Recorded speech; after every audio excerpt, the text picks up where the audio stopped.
Hello everyone, in today's video we're gonna take a look at Databutton, Cursor and Bold to see which one is better.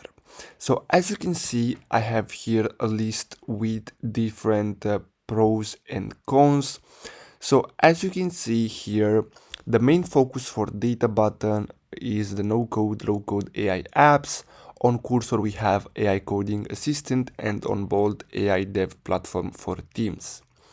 The use cases for each one of them, so we have Databutton, build apps without coding, Cursor, AI programmer in your IDE, and on Bold, code gen, team workflows, infra management.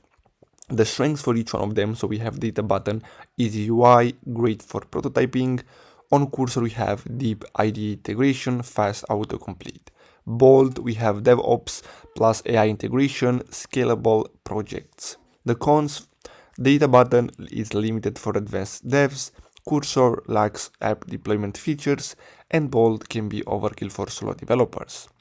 Now, the best case for each one of them, so we have Databutton, non-devs startups, Cursor, individual developers, coders, and Bold, tech teams building full-scale apps. So, I really hope you found this video helpful. Thanks for watching, guys.